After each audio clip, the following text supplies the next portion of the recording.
be in Star Wars. Yeah, he went hard to the taint. I can be in Star Wars. I can be in Star Wars. Pause. You're talking about the podcast that revolutionized Eat the Booty like grocery. I don't dig it, I don't. I don't dig it, I don't. Aggressively tosses salad. I don't dig it, I don't. He looked hard, which he absolutely was. Riding on those cosmic waves. Ring, ring. I think my mom respects the bit. I want you to be different from us. Don't tattoo your dick. Salad. Lord have mercy, I'm about to buzz. I don't dig it, I don't. We're new blue goofing.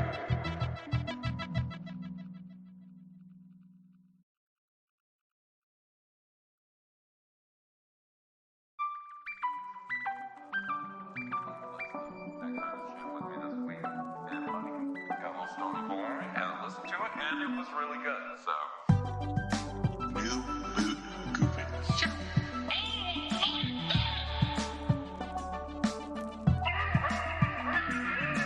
If Dave Filoni has his hand in this one, that thing will fart. To us, he's royalty. King Tom, the king of all time.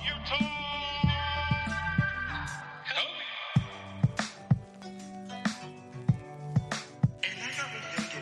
No, but we don't need any kind of motivators like that. Oz says I can be in Star Wars. Yeah, he went hard to the taint. I can be in Star Wars. I can be in Star Wars. Pause. You're talking about the podcast that revolutionized Eat the Booty like grocery. I don't dig it, I don't. I don't dig it, I don't. Aggressively tosses salad. I don't dig it, I don't. He looked hard, which he absolutely was. Riding on those cosmic waves. Ring, ring. I think my mom respects the bit. I want you to be different from us. Don't tattoo your dick. Salad. Lord have mercy, I'm about to buzz. I don't dig it, I don't. We're new blue goofing.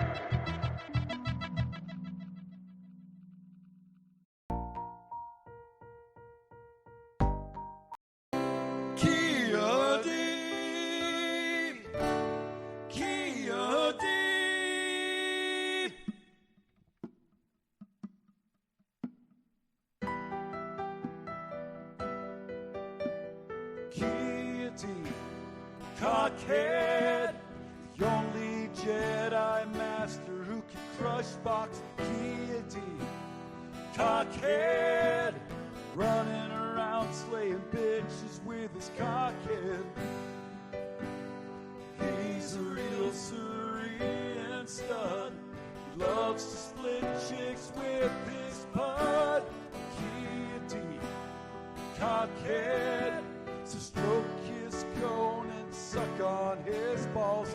Guillotine, cockhead, what you gonna do when he comes on you right now? He's a Jedi Council stooge, but he'll be pumping spooge tomorrow.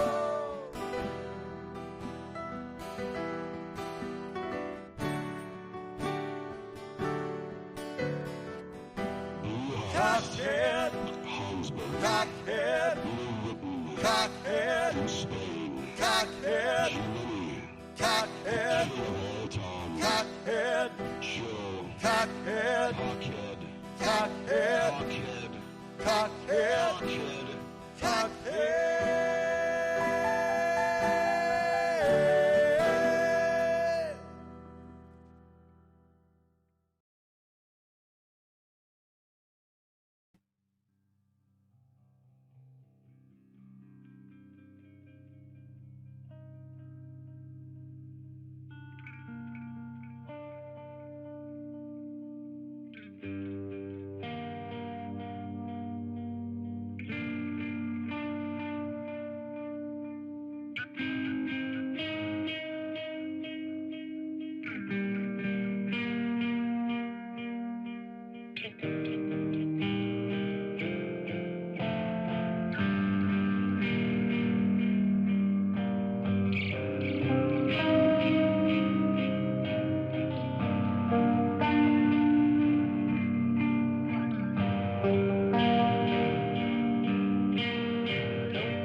My ally is the Force, and the powerful planet is. Life creates it, makes it glow. Its energy surrounds us and binds us. Luminous beings, though, not this crude method. You must feel the Force around you. Here, between you, the tree, the rock, everything. I am a Jedi, like my father before me.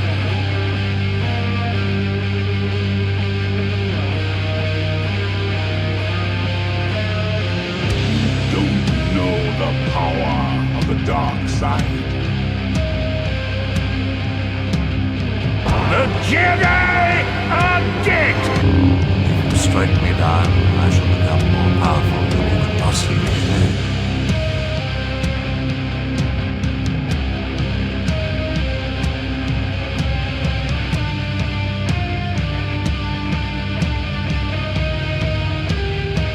I got a bad feeling about this.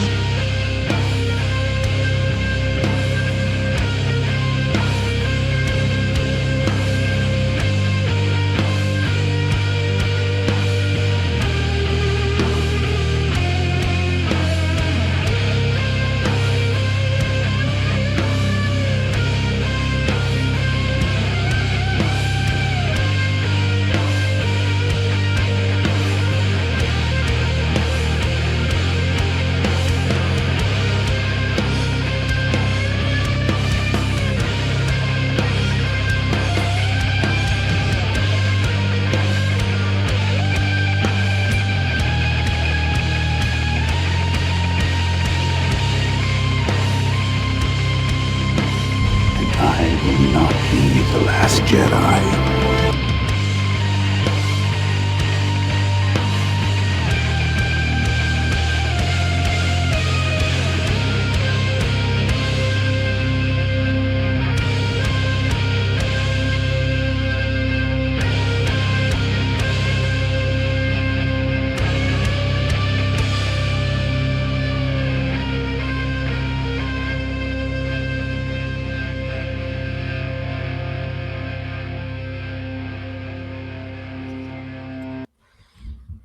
Welcome to episode 400 of Blue Harvest. I'm your host, Halls Burkhart.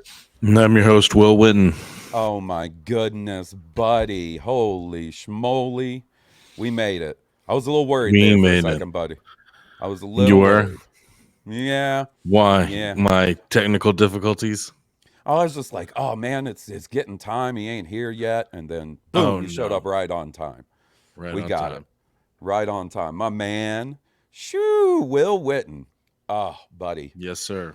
So, we are going to hang out with chat tonight. We're going to talk about Star Wars Visions Volume 2. Did you get a chance to watch all that? I did everything except for the 9th episode. I watched 8 of the 9. Okay. I think we can get plenty out of those first 8. I tried to squeeze them all in this evening, and I ran out of time, huh? Ran out of time. So listen, we'll do all that. We'll have a good time, and we'll take voicemails and emails. We got a lot of those to get through. So, buddy, first off, congratulations on 400 episodes. 8 years of this goofy shit, man. Look at us, huh? Come pie, buddy. Who would have thunk it? High five. I know, man. Chat is blowing up. My mom is here. Steve is here. Steve says the amount of raw sex appeal on this screen right now is unreal. Will said, I got to fix that curtain, bro. Well, there's some glare going on. And it's because J.J. Abrams directed your scene. That's cool. We got J.J. Abrams to come in and set up Will's shot. Eric Struthers says, congrats on 400. Aaron Boyd says, worm, worm, worm. Jimmy Dice says, woohoo, 400. Sean Hoffman says, who up, blue and they harvest. It's coming so fast and quick. Hannah says, woohoo, 400. Crowlisty says, so awesome, congrats, you sexy motherfuckers. People seem to like that stupid little video I put together, huh, buddy? That's not stupid. It's kick ass. Look at this. It's very impressive. Turbo says, yeah. King Tom says, look at these handsome MFers. Look, oh, you guys are too nice. Mother of Kitsune, Cindy, how's it going? Man, well, thank all you guys. So Emily many said, wonderful congrats, people fellas. joining us tonight. I know, man. It's a little overwhelming. I'm feeling the love. It's getting me a little in the Listen, chest. I respect a bit. I am being requested to chug a seltzer like I did on episode 350. Nah. I don't know. I don't know about all that. I'll be burping. We'll get there. We got a long way to go. Yeah, we'll see. We'll see how the show goes. I may have to break glass in case of emergency. Yeah, let's keep it on hand. So, buddy, speaking of things that were made for the podcast, started off playing, some of the music people have sent in. We got our lo-fi remixes. We got our acoustic remake by our buddy Sean, also known as Simon. That's a little bit between me and Sean right there. So one thing I thought would be fun for episode 400 would be to take a look back, right? I'm not going to segment this episode right into first part, last part. We're just going to weave voicemails and emails through the show, when I feel they're appropriate, right? Right. So we're not going to have that clean break where I would normally play, one of the songs. But I wanted the original Ki-Adi-Mundi song to be represented this evening. So what I did was I went back in the Blue Harvest archives and somebody deleted it from the system. And Jocasta Nu got real mouthy with me about it. That's a story for another time. But I found it. The first time the Ki-Adi-Mundi song was ever played, here's a little trivia for you guys. Episode 82, back in January of 2017 was the first time we played the song, and Will wasn't on the episode. Will was out of town. Steele and Sal were on the episode with me. So what I did was I went and clipped it out the first time we ever played that song. I thought, you want to take a listen to this? Take a little stroll down memory lane, Will? Let's do it. A special, I guess you could say, late Christmas, New Year's gift for the listeners. As you two may be aware, we have sort of an ongoing joke between two guys that write into our podcast, Joe and King Tom. I'm sure both of you are familiar with King Tom as he writes in and calls in to both of your shows. Also, he's the king of all toms. He is, in fact, the king of all toms. King Tom is like the Star Wars podcast community bicycle. Everybody gets a ride. But we have a official theme song for the Joe and King Tom Ki-Adi-Mundi feud. This was sent in by our buddy Steve, who opens every episode with Blue Harvest Baby Woo. So cool. He's been working on this. He told me about this a couple of months ago. He put some work into this with his buddy Gerard, aka G Money. So I'm going to play that for you guys right now, and I'll tell you what, during such a dark and sad week as a Star Wars fan, I listened to this quite a lot, and it definitely cheered me up. So check this out. Thanks. Ki-Adi, Ki-Adi, Ki-Adi, cockhead, the only Jedi master who can crush box. Ki-Adi, cockhead, running around slaying bitches with his cockhead. He's a big Syrian stud. He loves to split chicks with his bud. Ki-Adi, cockhead, to stroke his cone and suck on his balls. Ki-Adi, cockhead, what you gonna do when he comes on you now?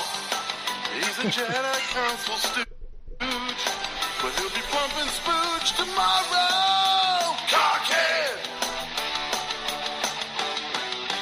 Blue Herbert, cockhead, Hansberger, cockhead, Will Witten, cockhead, Goose Payne, cockhead, G Money, cockhead, King Tom, cockhead, Joe, cockhead, Ki-Adi, cockhead, cockhead.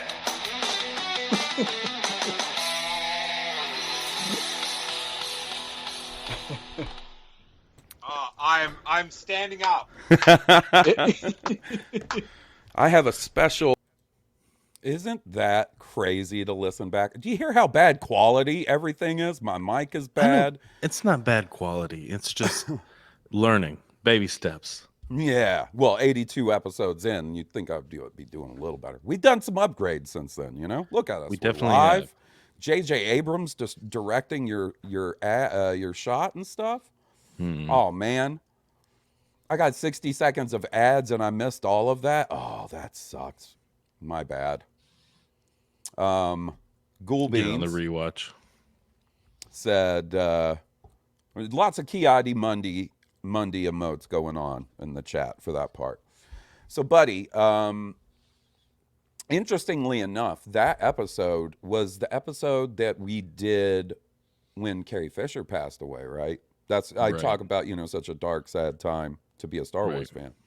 And, she got her Walk of Fame star today. And her daughter and Mark Hamill both did like really nice speeches and stuff. It was cool. Steele actually went to the shindig, the unveiling.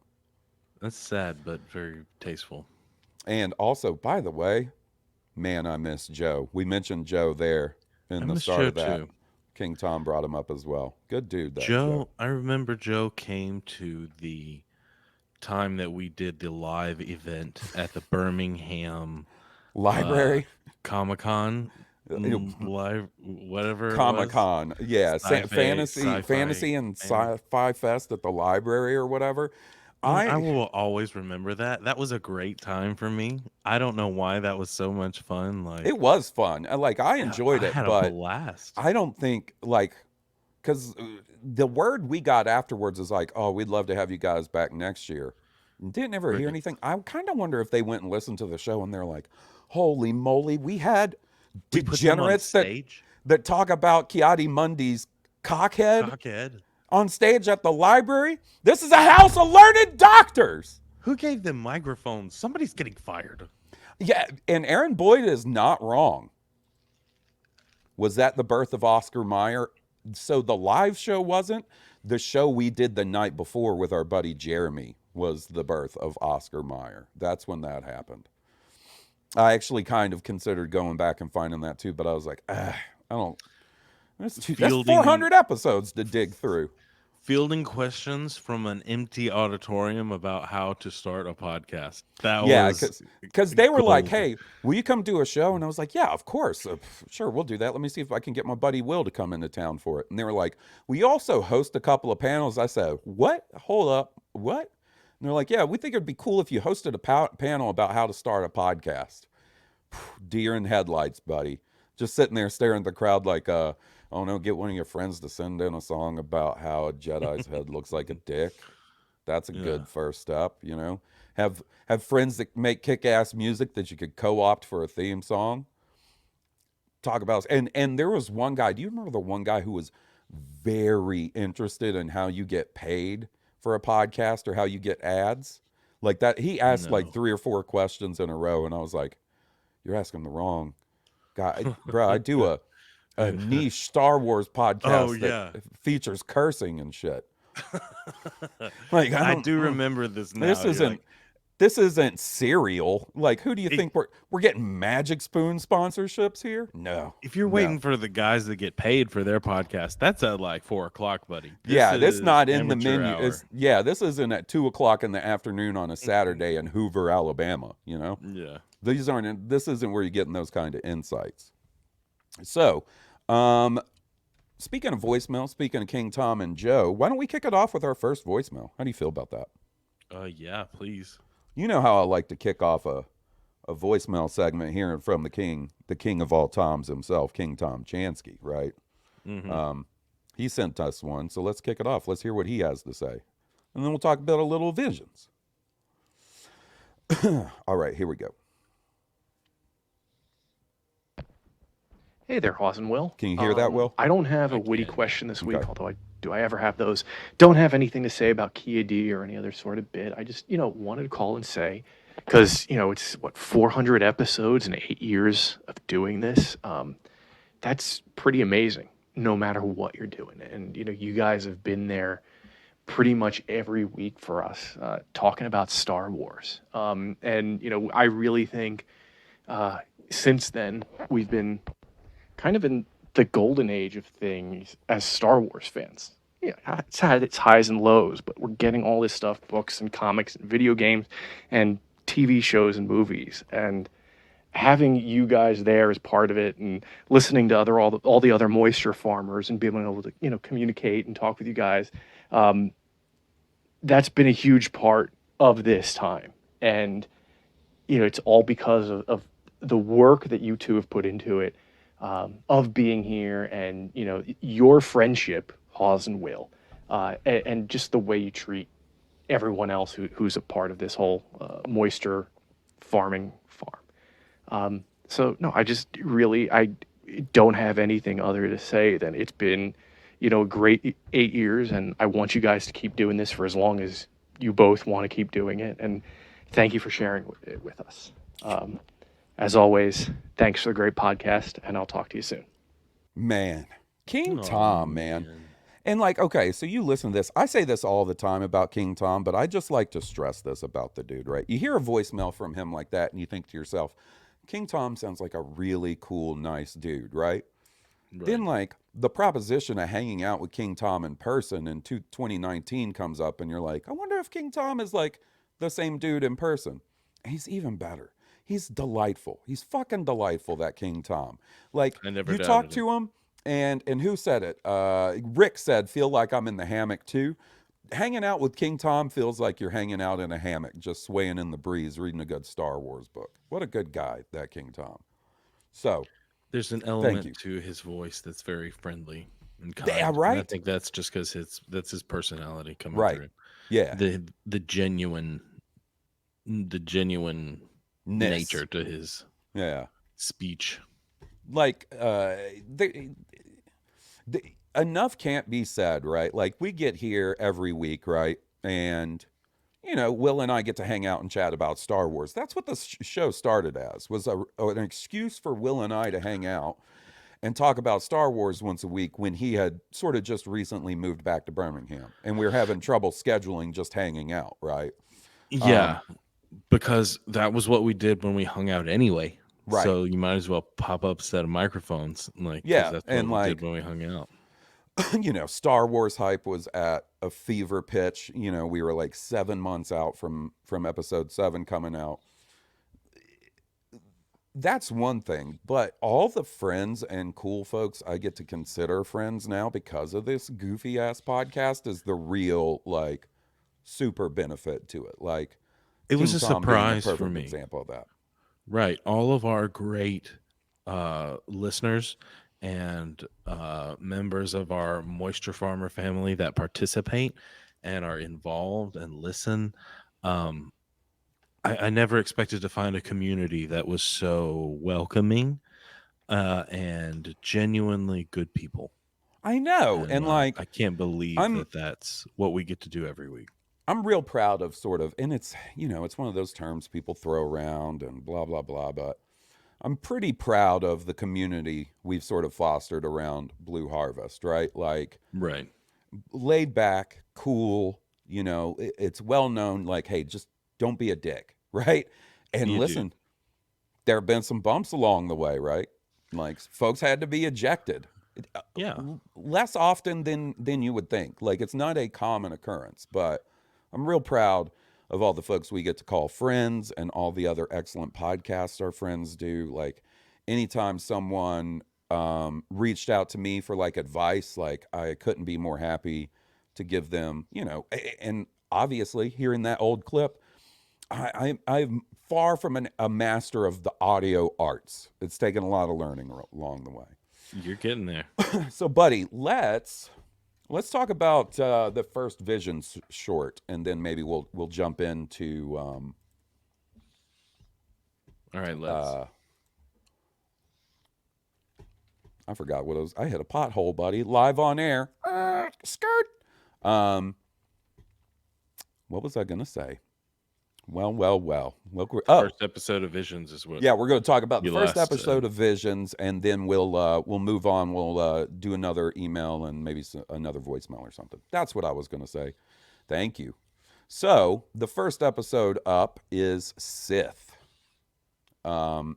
This episode was done by a Spanish, because that's the thing about Visions Volume 2 is it's very diverse. In the first one, all Japanese studios, all anime inspired. This one sort of runs the gamut, and Sith was up first. What'd you think about this one, buddy? I thought it was really incredible. It was from a perspective that I really enjoyed, but it was really abstract in the beginning.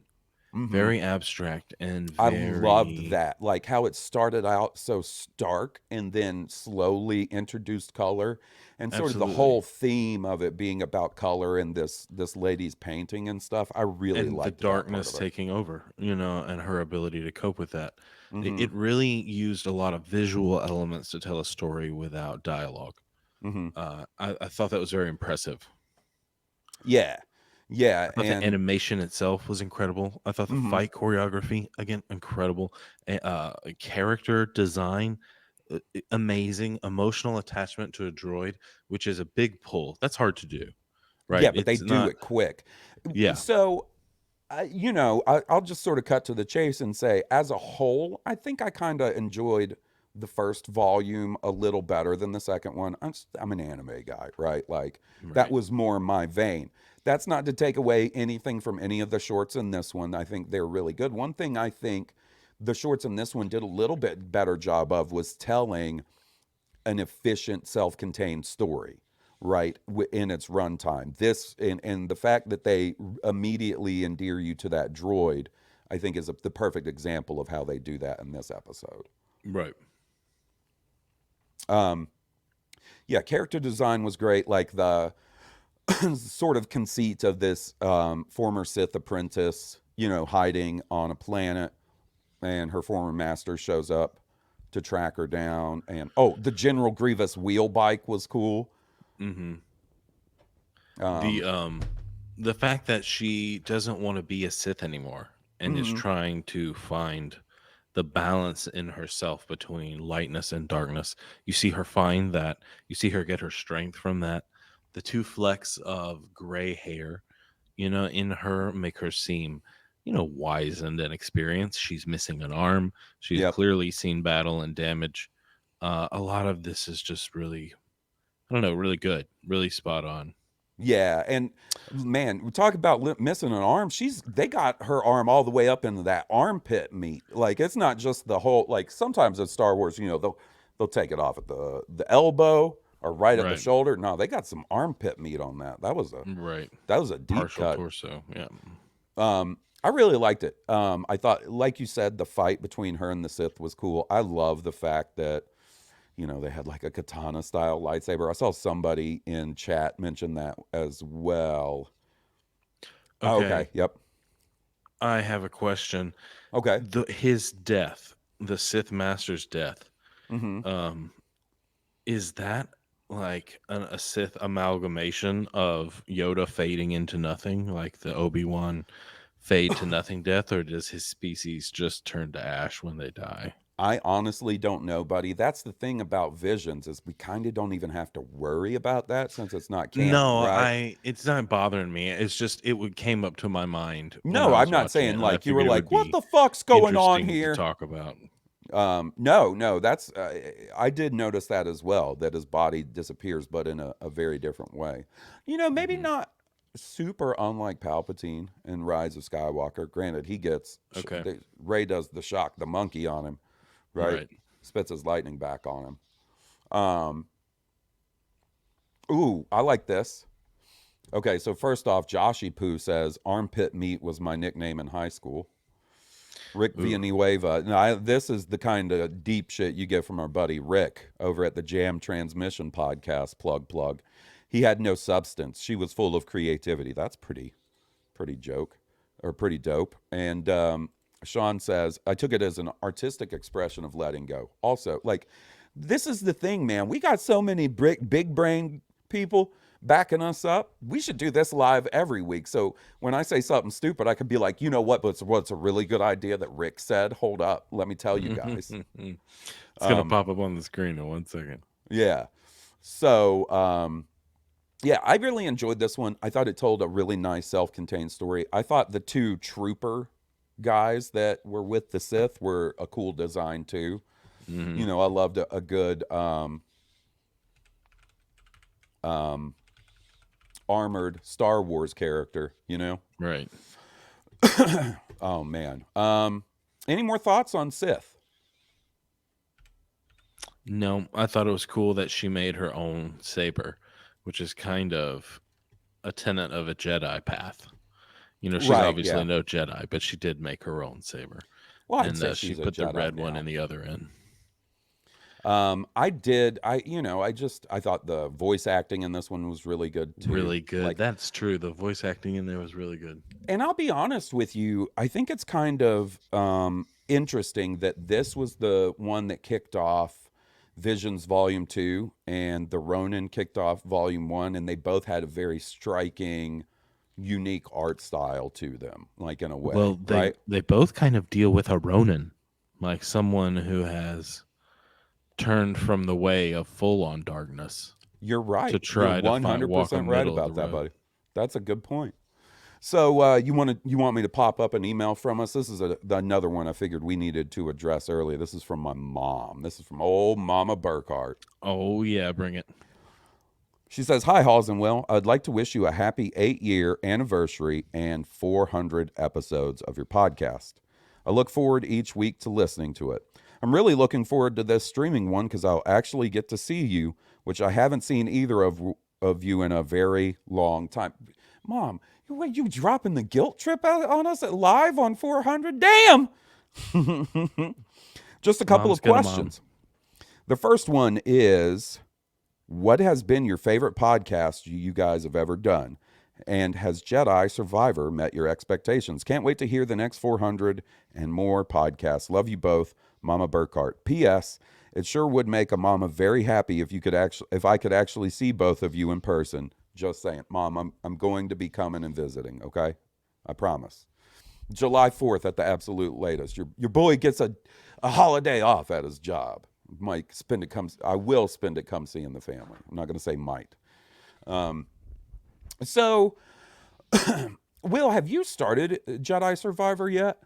I haven't started it yet.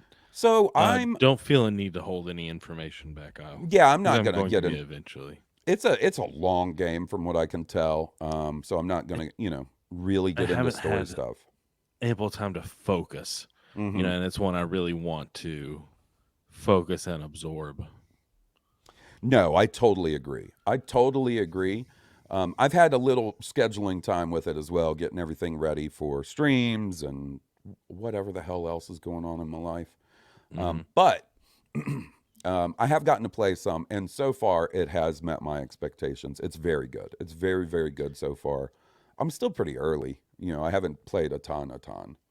It's really what I hear from anyone that's played it, is that it's really incredible. And so it's making me even more excited to really buckle down and get on it. I really, really enjoy this one. I'll say this, right?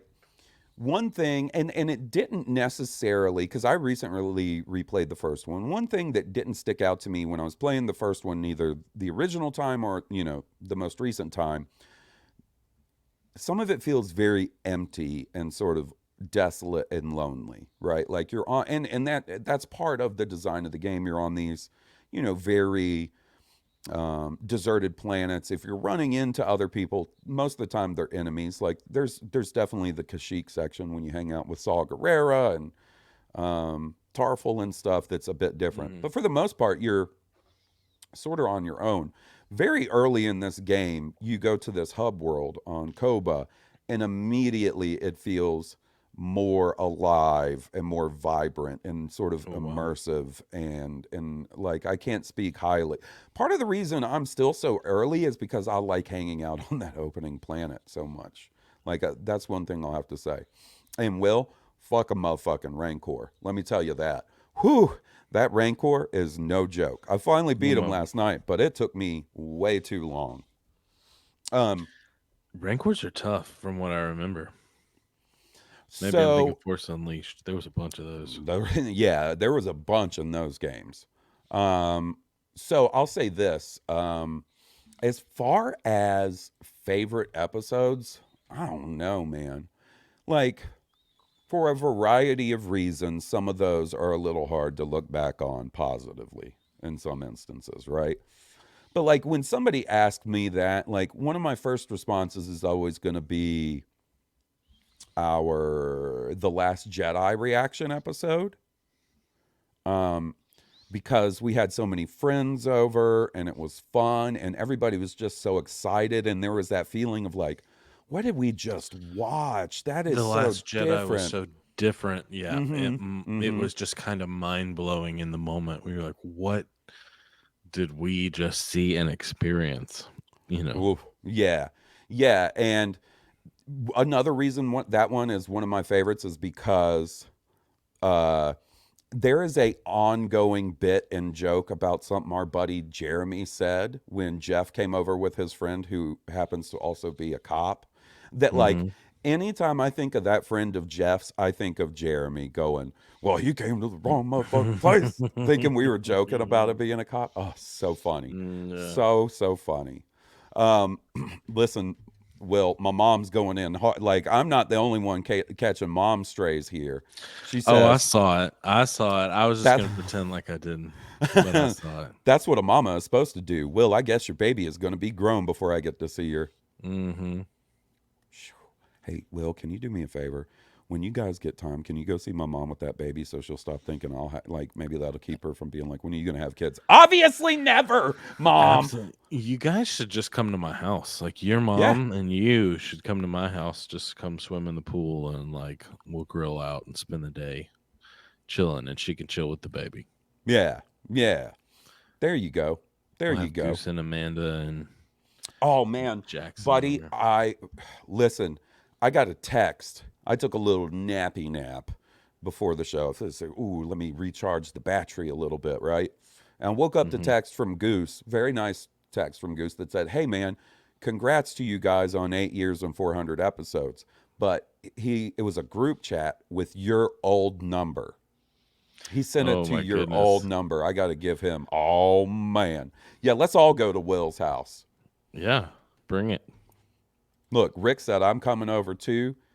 Canto Britt from the Canto Bite Dispatch is here. She's watching on mute, watching Visions, 2020 Blue Harvest, and Vision up here. Man, that's a lot of vision in one sentence, Brittany. So we have an email or a voicemail that I was saving, right, from our buddy Jacob because he was going to a Sasquatch, a Bigfoot conference, and I was like, oh, if anything sounds like a episode 400 voicemail, that's it. So we'll talk. Let's listen to that, discuss if discussion is needed, and then we'll talk about the next Vision short. How's that sound, buddy? Sounds good to me. All right, let's check this out.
school. Man, Jacob sounds or like he's kind of a wrestling a bizarre Bigfoot during work this voice.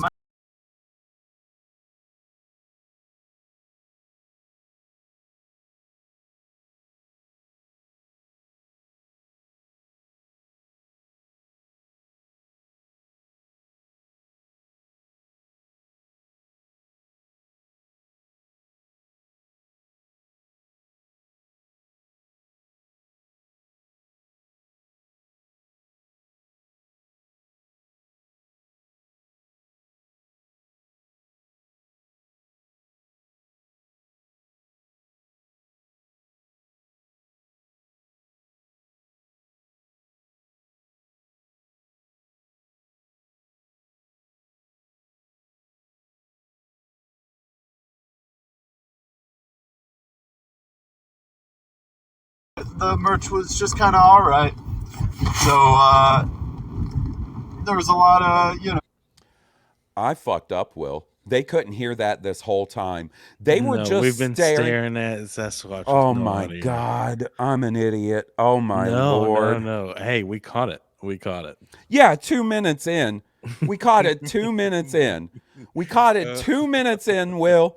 2 minutes. Everything was going so smooth. I was there was sending you a messages video on the little private chat.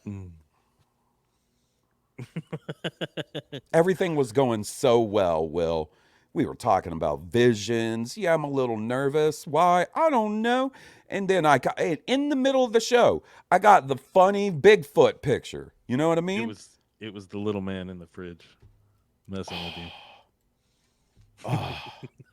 What now? Why are we switching places? Oh, you know what? We're gonna have to circle back around to Jacob. I think the spirit of We'll Bigfoot. pick him up. We'll come back. We'll see how this goes because it's frankly it's a bit of a long one. And they've been staring. It was hilarious. It was like looking into your soul. I didn't even notice. Dry ass lips. Listen. I'm not joking. While we were talking about the first visions, I was like, "Oh, it'd be cool to put up a funny picture of Sasquatch for that voicemail." Like on the fly, I'm putting this production together, right? Good. And I didn't even realize he's got like the frosted donut lips going on and stuff. And I'm just sitting here laughing at the picture. Because, yeah, Rick, it does kind of look like that picture of us at Celebration. Shit. Jacob, I'm sorry, buddy. That's my bad. I'm the one that fucked that up. I thought, All right, you know what? We're going to, course correct. What'd you think about Screecher's Reach? Screecher's Reach. This one was good and kind of sad, but like very good. Again, I have so many questions, but that's just a sign of a good told story, a well told story. So listen, as a complete package, like I think the story on this one was really good and dark. Like I did not expect the dark ending of this one, right? Right. I still can't believe I fucked that up so bad. 2 minutes of just staring at that weird Sasquatch. Man. Let it roll off. It's a good bit. And then the first thing that clued me in that something was up was Christine. I saw her say, "So some people have audio?" And I was like, earlier somebody said Sasquatch took the audio, and I was like, "Oh, that shit was funny." So this one, like I said, I was very sort of taken aback by how dark the overall story of this one was. I thought, once again, it did a really good job of telling a condensed, full story in the runtime it had. Not my favorite of the animation styles, to be honest with you. Really? Yeah, just not. You know, I was really impressed with every single one of the animation styles. They're just so good. It's so good to see high quality animation. You know, I grew up at a time where, animation kind of ruled, hand drawn or whatever, just animation. And now like there's a mass produced quality to a lot of animation, like computer generated animation, and none of this feels like that. Right. A lot of this animation feels super detailed and artistic, and lots of it feels hand drawn. Now listen, like I think the animation did a very good job of conveying emotions in this. Like R. Russo says the way her friends just looked at her in disbelief was heartbreaking. Those end scenes with her leaving her friends and joining up with the Sith lady were heartbreaking. The intensity in the Sith lady, without really being stern, right? Just her severeness. The screeching old Sith witch. Oh, dude! Now that Sith witch, the second she killed her, I was like, "Oh, this is not going to end as a light, sad story." So what starts off as kind of like almost a Stand By Me, hey, you want to go to a haunted house type of story setup. Like I was not expecting where it went. The old Sith lady that, you know, was the ghost in question, wasn't really a ghost, right? Crazy. Like that part was really well done. Like, you know, and then, yeah, the scene where she gets the lightsaber and, you know, they cut away, but you know what happened. I was like real shocked. And then like the design of that Sith lady's ship when she comes to pick her up and the design of the Sith lady herself, both pretty creepy. Something super about those ethereal, designs. like super otherworldly in a way that we don't see a lot in Star Wars. Kind of reminded me of the Mortis arc.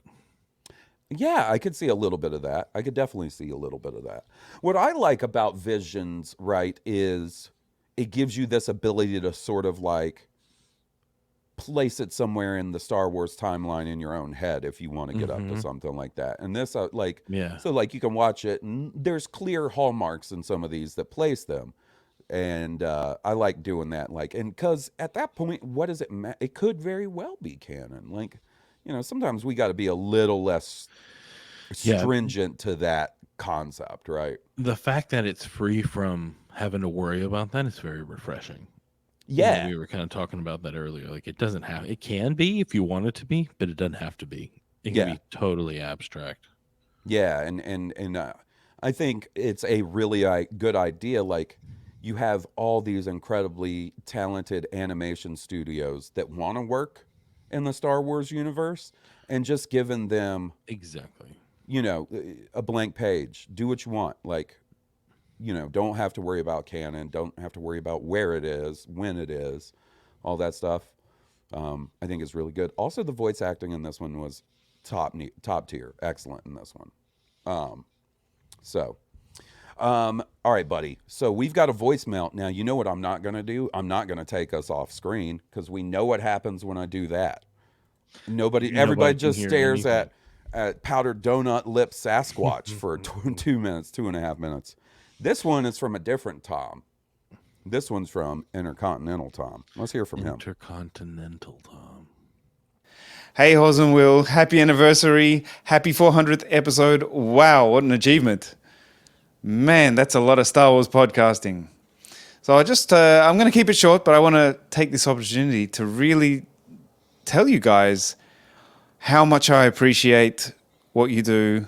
It's not just a podcast. Like, I feel like having you guys, your friendship, your warm tones and your warm hearts with me in my kind of daily life. It really, like, it improves my Star Wars fan life, but it improves my life in general, having you guys with me. It's great.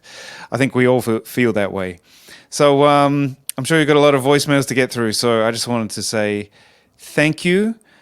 I appreciate what you do so much. I love what you do so much, and I love you guys so much. So all the best. This is international, intercontinental, and interplanetary Tom signing off. Thanks, Tom. Oh, man. Good dude, that Tom. So, listen, speaking of Jedi Survivor, you know, Steve and I had Tom on High Potion to talk about Jedi Fallen Order. If we can align the stars, I have such a good episode idea for a Blue Harvest High Potion podcast crossover to talk about Survivor, where we assemble the Council of Toms, King Tom and Intercontinental Tom, Sal Perales, you, me, and Steve. In the High Potion episode, we're just talking gameplay. You know what I mean? 100% gameplay. Blue Harvest episode, 100% story. I think that is the best idea since the X-Men Fatal Attractions crossover event in the mid-90s. All right? That's what I'm saying. That's what I'm thinking. It would be epic level. I got to beat the game first. I'm lagging behind a little bit. You know who's lapping me in Survivor is Steve. He's off in the galaxy having adventures, wearing headbands and shit. My man is doing it big time. He's been trained by Soulsborne Games, so this one is like kindergarten for him. This is like training wheels. Yeah. Okay, so I'm going to do wearing weighted clothes. I'm going to do an email real quick, and then we'll talk about the next Vision short. This one's from Justin Anderson.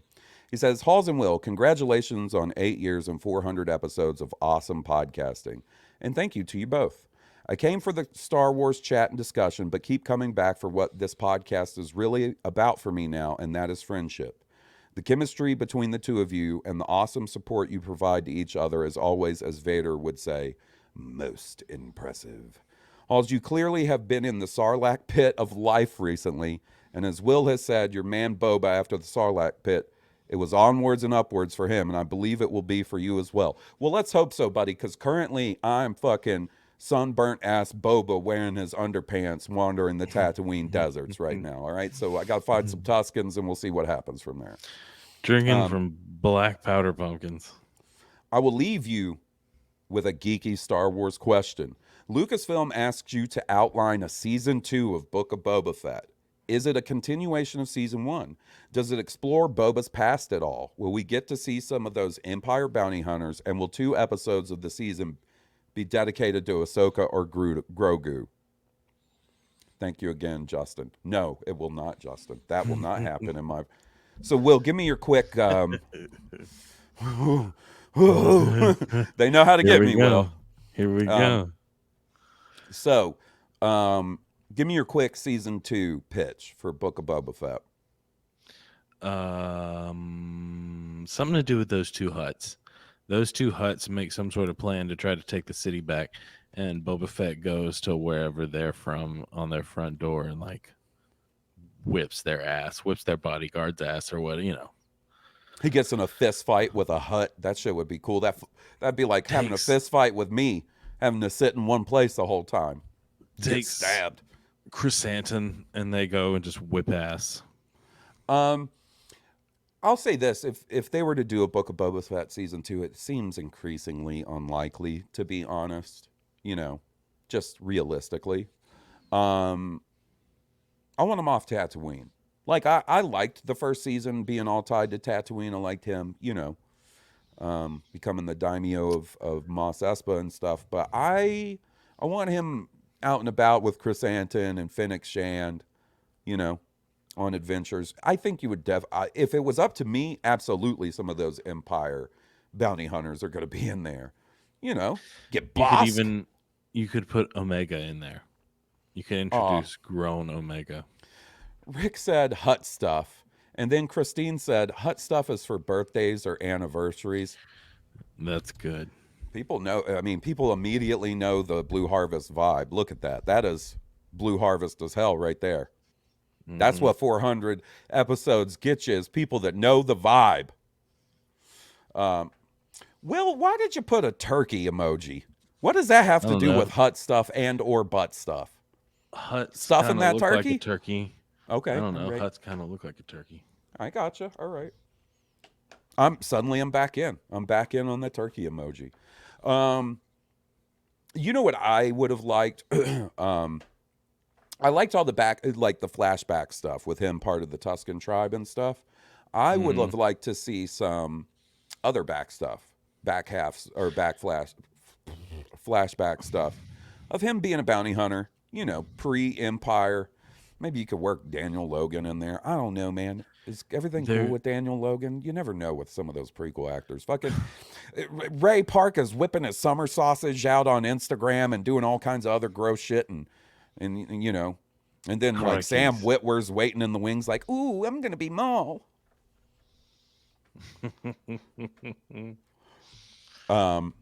Oh, that made me lose my train of thought because it was funny. Joshy Poo says, eat the hut like groceries. He knows the vibe. Ooh. All right. Why don't we do one more voicemail and then we'll talk about the third one? Because I'm just trying to look here. I want to make sure we get through. Everybody was so nice to send us in these voicemails and stuff. That's right. So, Oh, shit. We got someone from Monterrey, Mexico. How's it going, buddy? Thanks for stopping by the stream.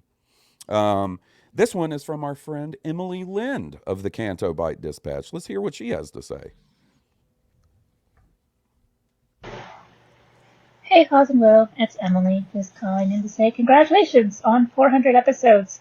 That's so many episodes, but I'm so glad, and I hope that you keep doing it, because there's nobody I like hearing talk about Star Wars more than you guys. Like, even when I vehemently disagree with your opinions, you always have something interesting to say, or something funny to say, or some theory or observation I never would have thought of or never have noticed. And I like being able to hear my friends every week. I like the vibe that you bring to Star Wars.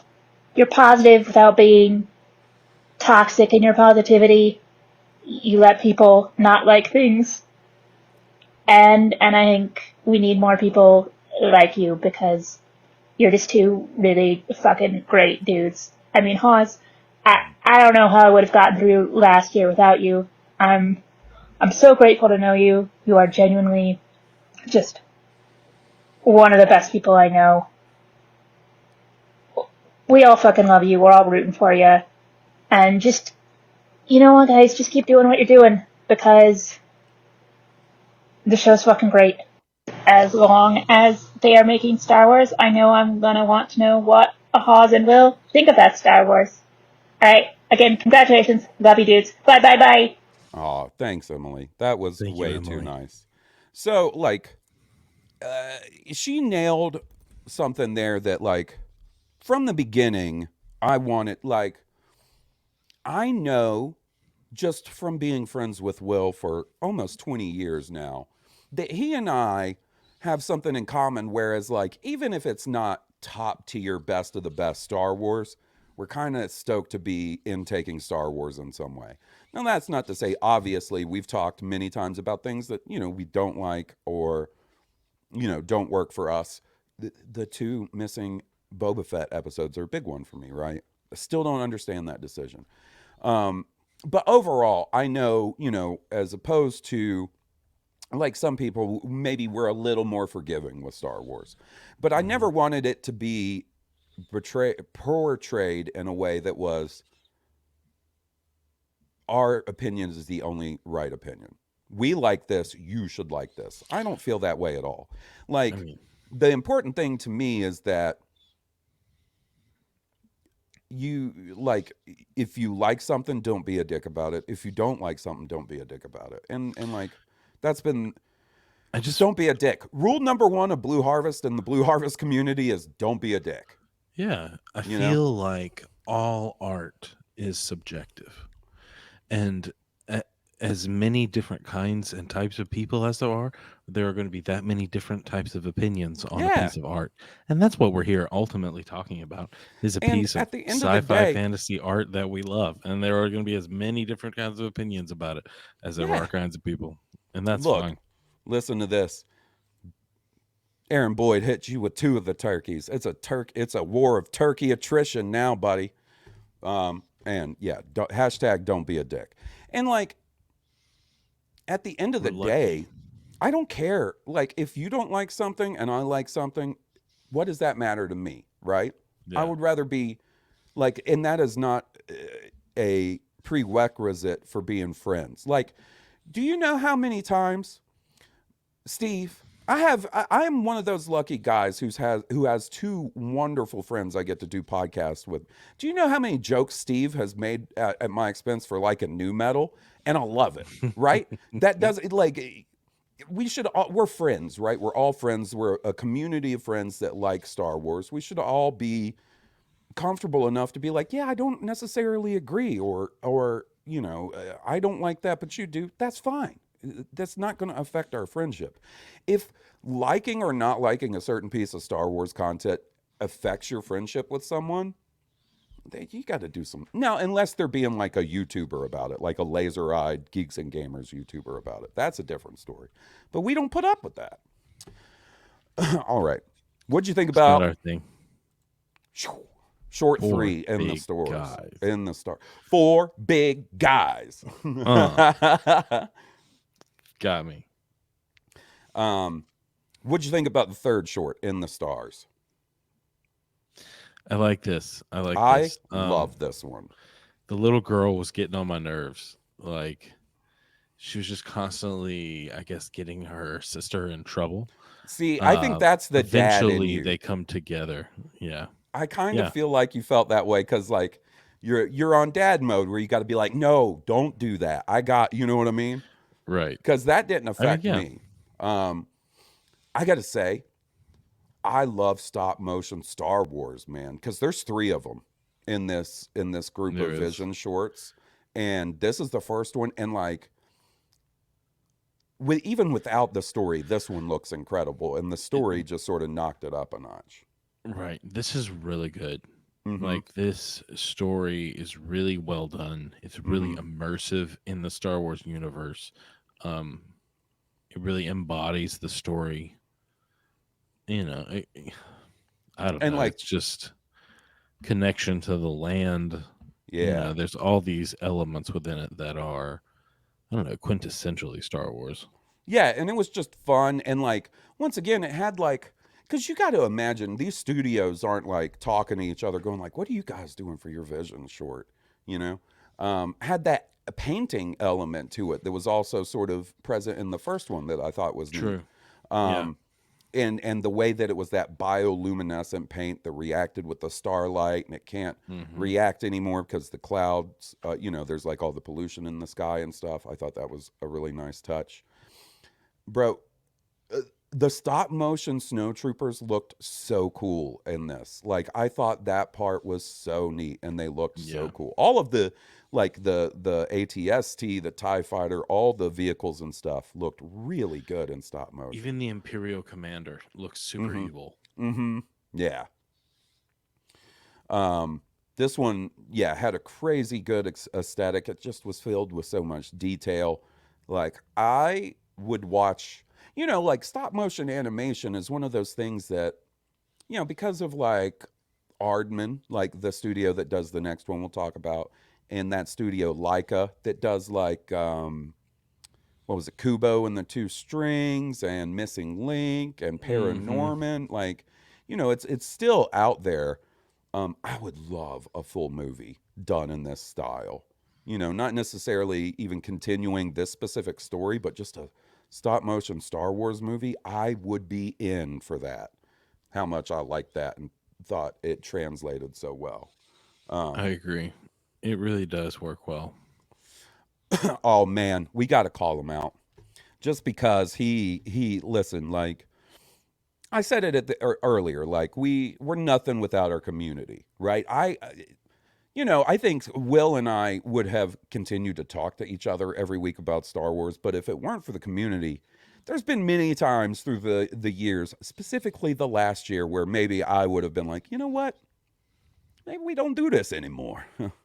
And our buddy Jess Smith, the creator of the Lo-Fi remixes, says, that was a beautiful message, Emily. Can't imagine new Star Wars without hearing Halls and Will talk about it that weekend. So, thanks, man. So, why don't we jump into another voicemail, maybe another email? Ooh, we got a teaser.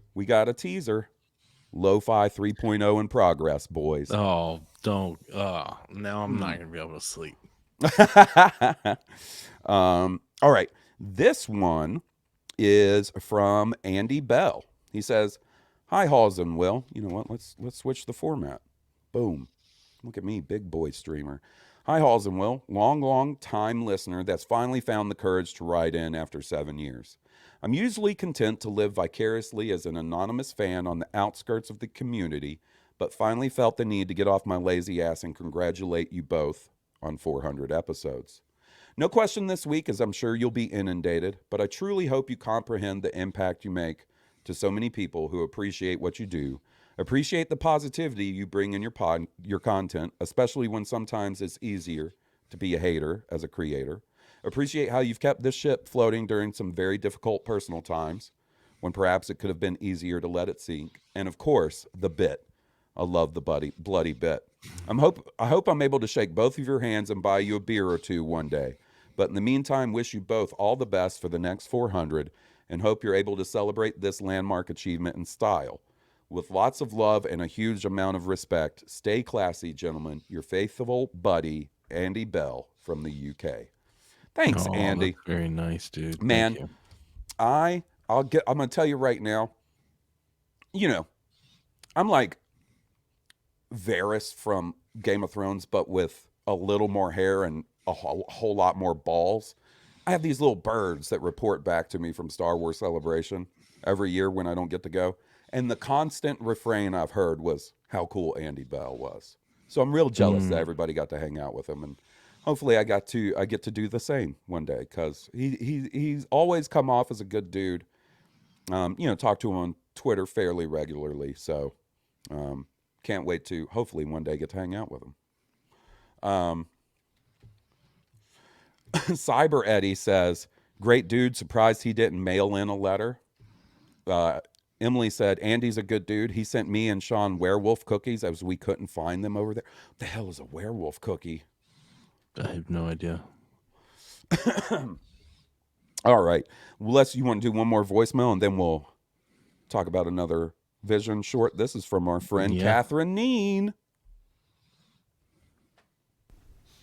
Hi, Horse and Wheel. It's Catherine here from Melbourne.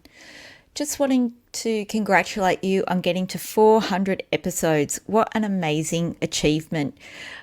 Take it from me, someone who struggles to get one episode out, every 2 weeks.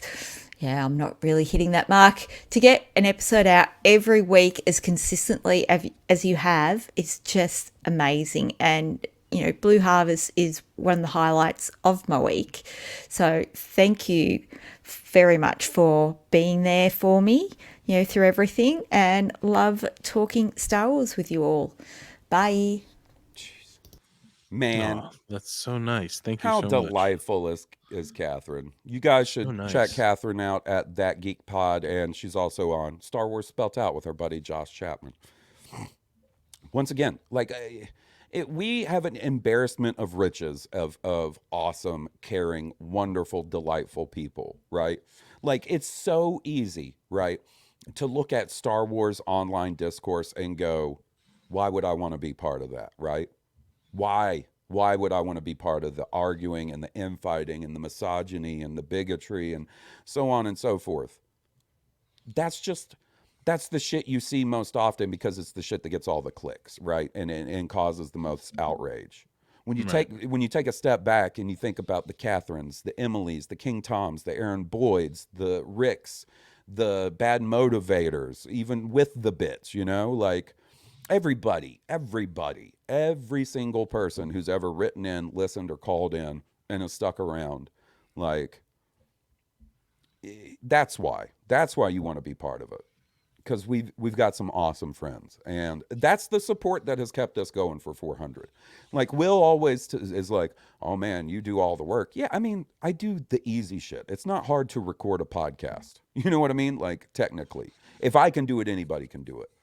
If it wasn't for the support that we get every week from everybody, listen, some of those weeks when there was nothing to talk about and all we had were voicemails and emails, what were we going to do that week? You know what we're going to do? We're going to tell a man digging his Duke story, or about how the time my dad had to pick me up from the first sleepover because the kid told me that his mom was a werewolf and his dad was a vampire. All right. Oh my goodness. What did you think about I Am Your Mother, the Aardman short in Vision? Very good. Very good. I thought it was going to be more comedy than it was, and not in a bad way. I was kind of expecting more Wallace and Gromit, but what we got was just the right amount of comedy. It was heartfelt and sincere, with just the right amount of comedy and sweetness, equal proportions. I gotta say, the putting that one and the one before this back to back with it, I think was a master stroke, because it shows you two very similar styles of animations, but two completely Very different different approaches, stories, right? yeah. And like the way the Aardman, because I'm very familiar with Aardman. I like Wallace and Gromit. Like I said, I like stop motion. Chicken Run, Chicken Shaun Run, of Sheep, Shaun the Sheep, like all that stuff. The way that it immediately felt like Aardman, but also felt 100% Star Wars was exactly. And you from Well moment one, that's how it felt. The fucking the Wedge Antilles bit was fucking Oh my hilarious. god, yeah, They just kept coming back to it, and I was like, I like this. Hold on, we gotta address something that's going on in chat. First off, Steve said, "Congrats, you two. I'm headed to bed. Let's play some video games tomorrow night." Of course. What do you think? What else am I going to do with my Friday night, Steve? Of course. It's what I look forward to every week is Friday and Saturday night, Steve. Of course. The best way to spend a Friday I can't night. wait. Let me say this. So I fucked up when I was talking about werewolf cookies. Apparently it was werewolf Wookiees is what Emily said. Oh, and my okay. dumb fat kid brain saw Wookiees and said, ooh, cookies. And it has started quite the debate, right? So first off, Emily says, man, now I want a werewolf cookie. Rick, he does some cookie emotes. Sean says, that reminds me of werewolf cats, which are awesome. They are awesome. Have you ever seen a werewolf cat? Will? No. Oh, man. I've seen a Maine Coon. I always tell my wife, if we get a cat, I'm getting a Maine Coon, the biggest cat I can get. Dude, if you get a cat and you get a Maine Coon, I'm going to be jealous. I love those cats. Johnny Grosso. He says, time for bed for me too. Congrats again, guys. Check your phone. Halls, Johnny had a question. I definitely will, buddy. Speaking of someone we're incredibly lucky to have as a friend, Johnny Grosso. Yeah. Johnny Grosso? Yeah, man. That's a good buddy. And then my mom says, what are werewolf cookies and where can you get them? I don't think they exist, Mom. I think it's just something that happened because I'm almost illiterate sometimes. Man. So what I was going to say is I loved... like the character design translated perfectly to the sort of Aardman style, right? Like I think that was incredible. Exactly. I just thought this one had a lot of heart. It was very sweet, right? Right. The Wedge Antilles stuff, like you mentioned, was really funny. I love what is it, Z1, the droid that's also a dog. Yeah. Loved that.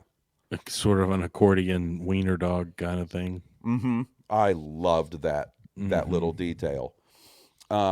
The race I thought was pretty cool. One thing I liked is one of the ships in there was the same style of ship as the Mantis from the Jedi Fallen Order and Jedi Survivor games, which was neat. It wasn't the same ship, but the same style. Aardman Wookiees, excellent. The way Wookiees translated into the Aardman style, amazing. Great. Loved the Wookiees. I really enjoyed this. A delightful episode. A delightful. Like, I know I keep circling back to that word, but it's such a good descriptor for people and this short. It is. It really is. Everybody is now demanding werewolf cookies from Sean this Christmas. Sean, you really messed up by being the candy man this past Christmas and sending out those care packages with all those goodies. Now you're going to have to be in the lab creating new... I still talk about that holiday care package and how impressive it was. Sean, buddy, ooh, how you going to throw... backed it up. How he you backed gonna it up right over you. How you going to throw me under the whole honk bus? He said, Mama B, I can't believe Halls didn't share last Christmas. Sean, I'm just in shock. Sean, it might have been because I ate it all before said, Christmas. beep, beep. Oh, man. That man said, beep, beep. Hold on, Mom. Look right in the... Hold on. Give me 1 second, Will. Do you mind if I do something real quick? Mom, look at me. You don't remember what Sean is... You won't ask about the box. There are no homemade candies. There were no homemade candies. It's not going to work. Jedi mind trick doesn't work. I don't share anything, Mom. Didn't share a thing. Okay. I did that thing. I don't. Jeez. You would Come on, remember Mom. these fine treats. Come on, Mom. I brought you a special cookie on certainly Christmas, Mom. You know I share. Come on now. Oh, shit. Everybody, calm down about the contents of the box. I'm going to get an angry call from my mom after this. All right. Let's take a couple of voicemails. How do you feel about that? This is from our buddy Florian. Hello, Hawes and Will, and congratulations on 400 episodes. And for this amazing achievement, I'm gonna hit you with a blast from the past, a clip from your first episode. Oh, no. Here we go. Captain Picard taught me a lot about leadership. Look, if we're going to talk about cool Star Trek characters, Captain Picard has to be number one in my book. Oh, whoops. No, sorry, not that one, not the part where you talk about Star Trek. Anyway, yeah, here we go, right here. He's never going to hear this. No, he'll hear it. He'll hear it. No. I mean, dude, if our friends hear it, I'll be fucking surprised. I'll be like, hey, Steve, have you listened to that podcast? Oh, man, I've been so busy. I've been fucking doing judo on the weekends. So everybody will make it like the first 5 minutes where we're talking about how we both originally saw Star Wars, and they'll start falling asleep. Like, oh, this is terrible. That's the one thing I wonder about this is, will anybody even hear this? Hopefully now. Yeah. Ratings up. So yeah, my question to you. The same questions all the Star Wars actors get asked all the time. Did you ever think that Blue Harvest would be this successful, this big? Do you feel heard? I mean, even your mom is listening, Hoss. Who else can say that? So yeah, congratulations.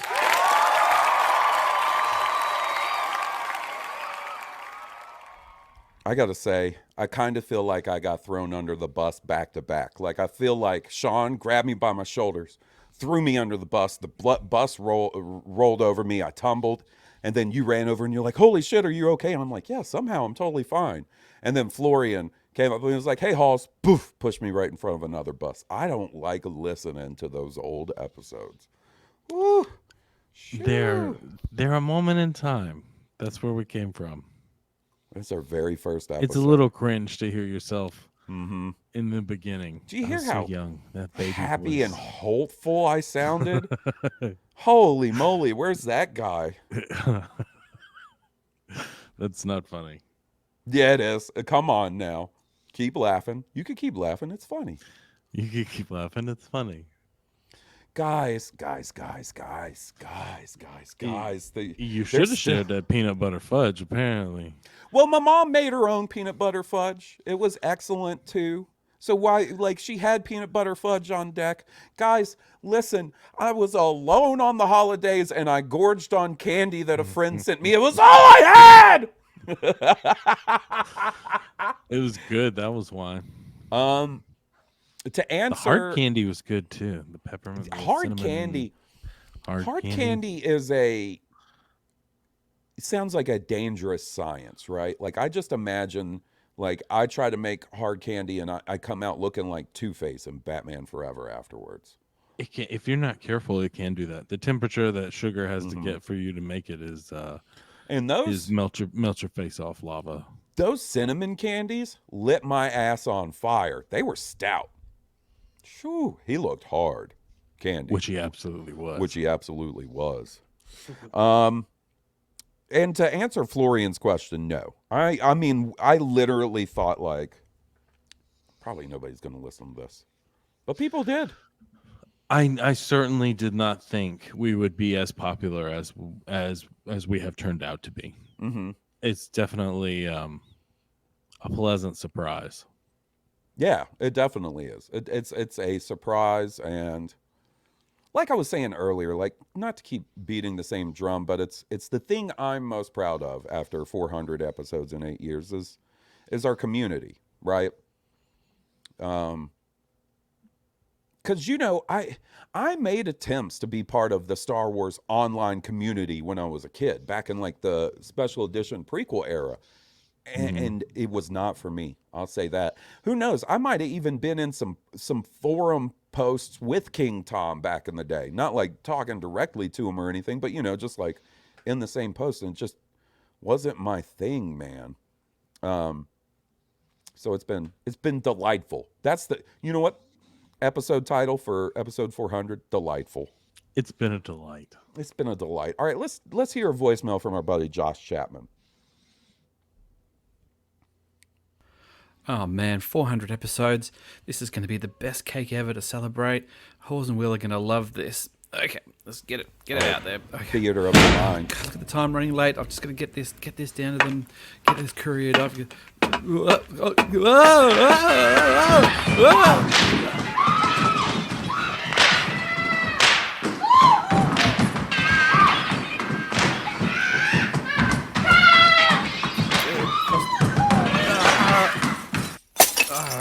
Damn it. Well, happy 400, guys. I hope you have a great day.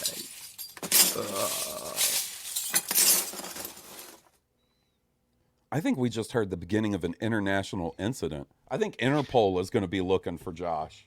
The hell happened there? That was some sort of crime. That sounded like what it would sound like if I tried to make hard candy.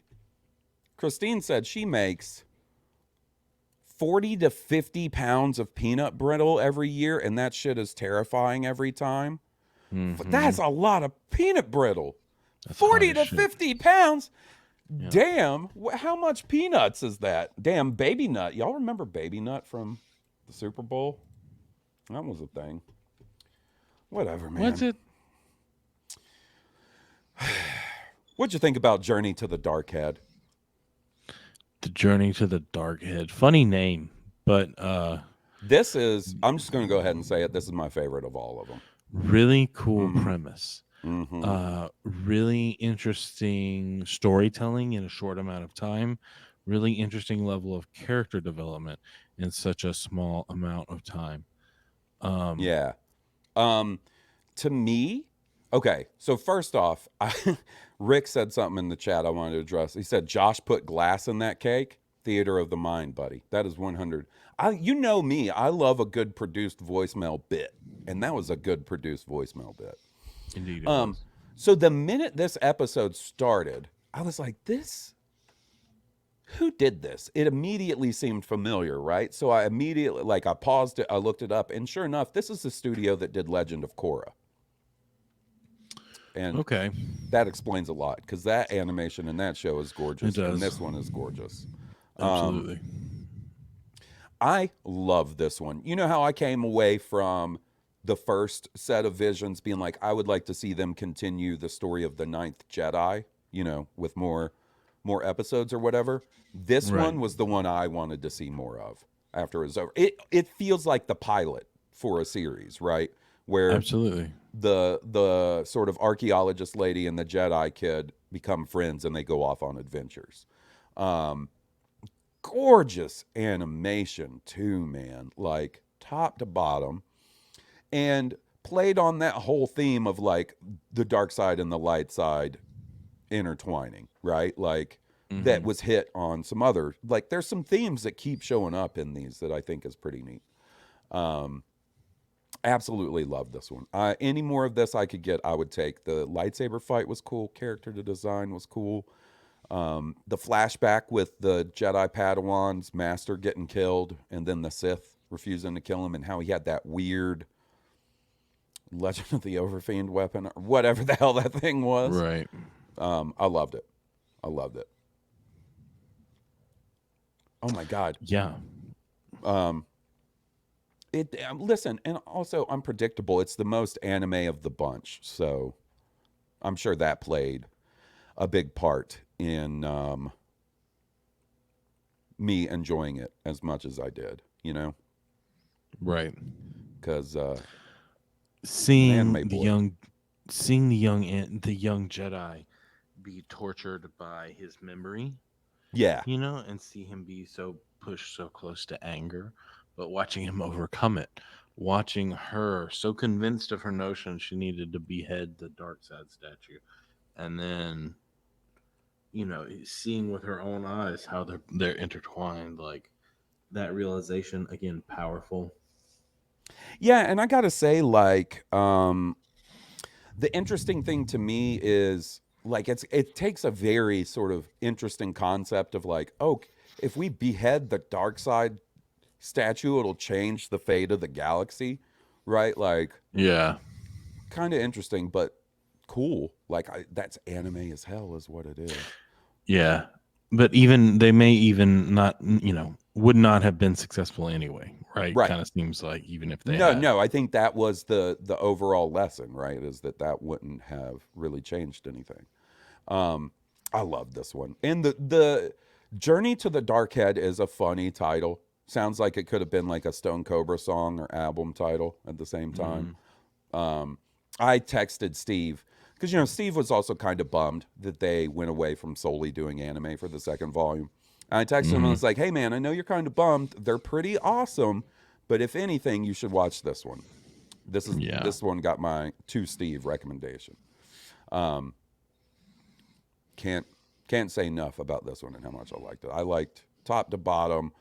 It did the Star Wars thing, right, where the two people are bickering with each other really well, because sometimes they don't get that right.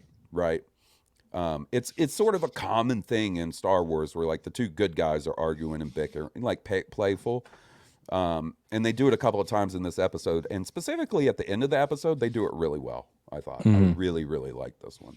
Yeah. Okay. So next up we have an email /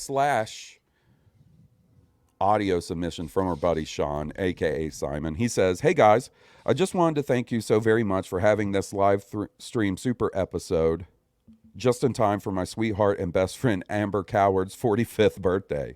I can only imagine the trouble you went through organizing everything. You only missed it by a day, but I'm sure it was just to fool her into thinking the celebration was for the Blue Harvest anniversary. Well done, gentlemen. I love you, Amber. Also, in celebration of the nearing Ahsoka series and 8 years of Blue Harvest shenanigans, I've recorded a new song for you. I hope you enjoy it." Oh, we got a new song, buddy. Sean, you guys will know, he did the acoustic Ki-Adi-Mundi song. He also did the Boba Fett song that we played. And this one's for Ahsoka, I guess. And also, happy birthday, Amber. That was real slick, Sean. Yep.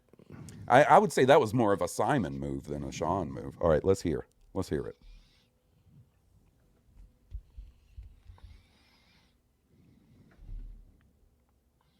Okay, so it's not wanting to play. This isn't an instance where I think it's playing, and the Sasquatch is just staring at each other. Ooh. Oh boy, did you Can't just go bunga before you unga? Can't bunga before you unga? What does that mean? Well, I don't know. That's a meme. Unga bunga meme. Okay. Let's calm down. It's cool. Everybody's cool. Let's see. Can we get this going here? Huh? What's going on? All right, he sent another one. Don't panic. Everything's cool. Everything's cool. All right. Everything's not Hold cool. on, rebuffering. All right. I'll fix this. I can fix this. Live streaming, broad brain. They said they fixed it. All right. How's everybody doing? Oh my goodness. We got people coming in last minute too. Damn. All right. Okay. Everything's cool. Okay. Here we go. Guys, listen. I'm in danger. I'm in danger. Oh God. Why won't it? What is going on here? At this point, I don't even know. I'm fine. We're all fine here. We're all fine. How are you? How are you? It's just a reactor leak. Oh, Sean. Just give us a second to lock it down. I can't get it to play, buddy. I've tried both versions. Is it? Yeah, well, let me go get a seltzer.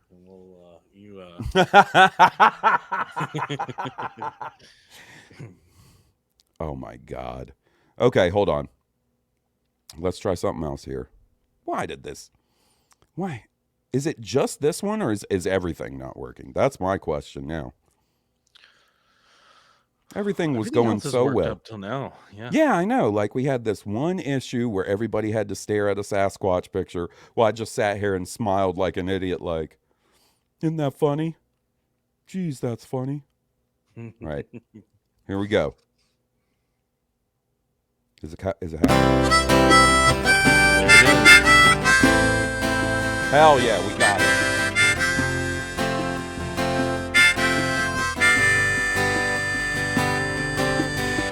So he's on the trail of Grand Admiral Thrawn. Where has he gone? Played by Roswell's son. She'll need a little help from her friend Sabine. Let's hope they keep it clean. I think you know what I mean. And have you ever noticed you can't rhyme a word with orange? That's the color of the new bad guy's life sword. Balin Skull and Shin Hati are two names that one day I'm sure I'll get used to. But for now I'll refer to them as the new bad guys. Maybe Boba Fett will make a cameo. That wouldn't blow. How's it loving slow? Maybe Kia D didn't really die. Oh my, let me tell you why. He's a polygamy guy. Now Ezra's in the unknown regions doing almost Jedi things. Why didn't he have the space whales bring him back? Then there's that Inquisitor. I wonder if that's the girl that tried to frame Ahsoka. We all know it's a point. They'll try to bring that thread back.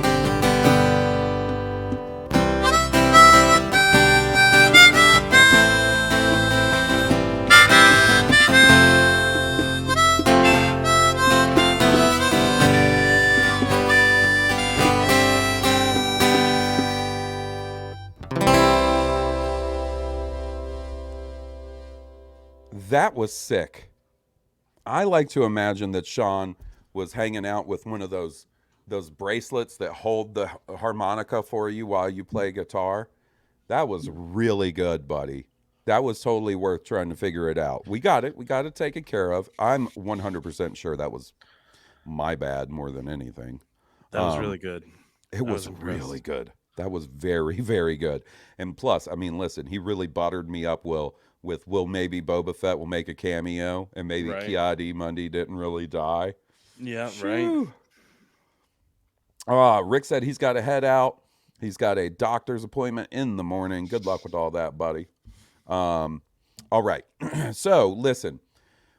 I think we'll stop there. We're not going to end the episode. We're going to stop there with our Visions talk. Since you didn't watch the last one, why don't we just stop? We'll do the first 5 this week. We'll talk about the back half next week, because a couple of those I want to rewatch, because I was all over the place today.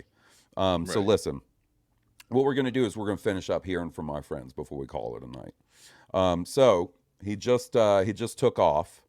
But this one's from our buddy Rick Villanueva. And yeah, Sean, you're welcome, buddy. No, thank you. That was sick. We're very lucky to have such talented friends. That was amazing. And happy birthday again, Amber. Right. Now, if Rick's voicemail doesn't... Hey, Hawes and Will, it's your boy Rick. Got it. Just wanted to chime in and give you guys a big old congrats on 400 episodes and shower you guys with all the compliments that I can think of. But I'm not going to do that. I know Hawes doesn't really take the compliments all that well, so I'm going to shower all them on Will. Will, you're getting all the love today. So I know... Oh, nobody can hear anything. I can't hear anything. So I just want to say, Will, Now they can. thank you for being you. Thank you for making the show what it is. And I want to throw a compliment to you and say you have a wonderful choice in friends. The other guy that's on the microphone. I want to say that you have a wonderful sense of humor because I hear you laughing at the other guy on the microphone's jokes. I want to say that some of the references that you make are complimentary to the guy on the other microphone that's on the show. And I'm sure there's many, many other things that I can throw in there to compliment you and you alone. And maybe the other guy that's got the microphone too. The hunted, as I like to think of him from time to time. But I'm going to let you guys jump back into the show. Happy 400. Thank you guys so much for providing me with hours and hours and hours and hours and hours of entertainment these last, I don't know how many years that I've been listening to the show. You guys know how I feel. I love you both. You guys are fantastic. And until, I don't know, episode 1200, 800, 401, I guess I'll just talk with you guys all soon. May the force be with you. You know what's really... thank you, Rick, by the way. That was... Oh, did you hear how slick... Thank you for those compliments for me and just for me and not for Hollis. Yeah, yeah. These people... my mom said in all caps, hate these damn ads. I'm sorry, Mom. I thought somebody gifted you a sub. Did you this change is how your username? son makes the big bucks, okay? Like the ads are... Thank you for the 2 crucial. cents. I mean, they just... I don't have any control of them. So what I was going to say, candy is for subs. Ooh. Thank you, Rick. Thank you, buddy. Thanks for your support. Rick, another amazing friend that we're very lucky to have. Was real stoked that we finally got to schedule having him on the show this past year for Andor. You know, what a perfect episode to have that dude on for him and Catherine Neen. Absolutely. You know, it totally didn't even, like, I was just so out of it. Like, we didn't have a single guest for Mando season 3. And it wasn't like a conscious choice. It was just like, oh, got to watch Mando and talk about it with Will. Yeah. You know, there's plenty to talk about. Each of those episodes was juicy. Talk about what was in the episodes, what wasn't in the episodes. Boba Fett wasn't in any of those episodes. You know, they owe Boba Fett at least just a second season. Yeah, I think so too. You owe him several episodes at the very end. All right. Now we got an email from Trey, a.k.a. Ghoul Beans. He says, hey, Halls and Will, it's your boy Trey, a.k.a. Ghoul Beans. Schedule permitting, I should be in the stream. Congrats on 400, y'all. I'm super happy for you guys. I'm extremely lucky to have found Blue Harvest. I remember it was right after Mando Season 2's finale, and most of my friends hadn't seen it, and the ones that did aren't big Star Wars fans. I needed to talk about it with someone, but had nowhere to go. At the time, I had completely given up on Star Wars podcast, especially that one dude, if you know what I mean. That could be so many people. I also used to listen to Rebel Force Radio for a bit, but lost interest after they stopped Star Wars Oxygen. If you haven't listened to Oxygen, they dive deep in all the Star Wars music. Highly recommended. I mean, David, what's his name? David Collins, he's got his own show now where he does that for Star Wars and other movies. Desperate for conversation, I searched Star Wars podcasts on Reddit, and all the results were podcasts that I had tried before and wasn't interested in. On one post, there was a comment far, far away from the top. It mentioned Blue Harvest. I hadn't heard of it and decided to give it a try. Here we are 2.5 later, and I'm hooked. Thank you all so much for everything. Here's to 400 more. P.S. To whomever commented about Blue Harvest on Reddit a few years ago, thank you. Man, you know, I remember that night that you and I went and started looking at people talking about us on Reddit. My mom is saying she wants Steele. I think my mom has a little bit of a crush on Steele, I might add. I think she might. Can you blame her? No, certainly not. I just, you know, I think my mom, she likes the cut of Steele's jib. I just sent him the link to the studio. Let's see if he, yeah, who knew, right? Josh Chapman said Reddit does good. Who knew? I I don't know that Steele will be able to make it tonight because he was going to see Return of the Jedi with Harry, his son, in the theater. Dude, he has this. He's been showing his son. His son is 4. He's been showing him the original trilogy. So they've watched the first one, and then they watched oh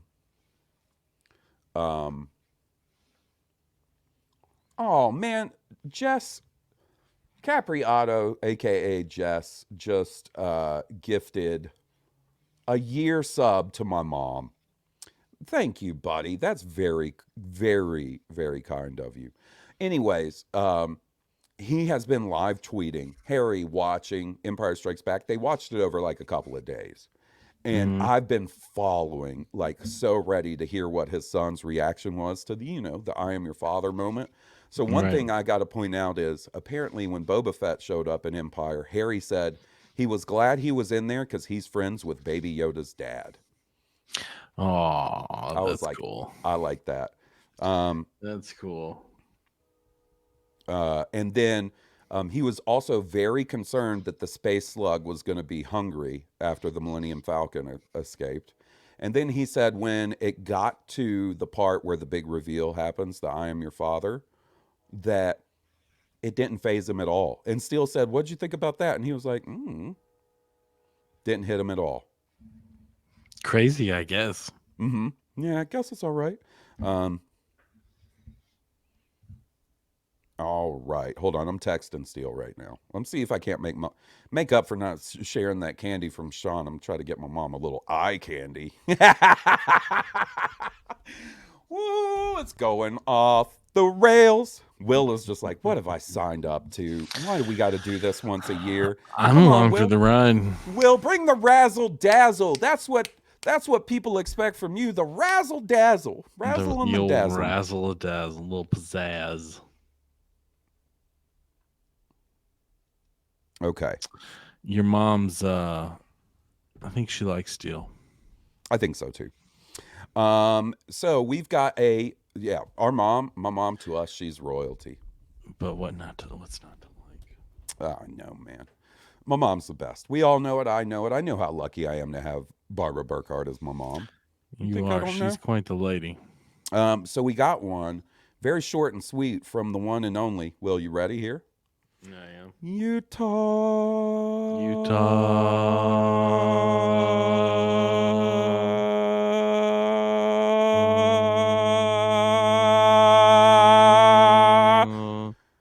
Dougie. He says, happy 400. Love you guys. May the force be with you. I have spoken. Man, he got it all short and sweet. He got right to it. We love you, Dougie. I hope you're chilling in the dugout, watching some Star Wars, having a good old time. Next up, we got one from our buddy Sam. He says, howdy, Halls and Will. Just wanted to send a quick message to say congratulations on 400 episodes. This is a huge accomplishment, and thank you so much for such a positive light in this fandom and my life as well. Keep up being awesome humans, and I can't wait to see what the next 400 episodes have in store. Have a great week, and best wishes, Sam. Ooh, okay. So 8 years from now, it'll be 2031. Okay. Well, they'll still be, I bet you they're still doing new Star Wars. Oh, don't curse it, Halls. I'm taking that back. I'm not going to put that out there and jinxing it. 8 years from now. 8 years from now, they may not even be television. You might have to watch it on the HoloNet. That's an awfully big technological leap in 8 years. Maybe I'll be watching it on a chip in my brain. Yeah, your brain chip. I'm thinking very positively right now. 8 years, very positive. You're watching it on your Quest Cortexes. Ooh, I'm be hanging in San Junipero in 8 years.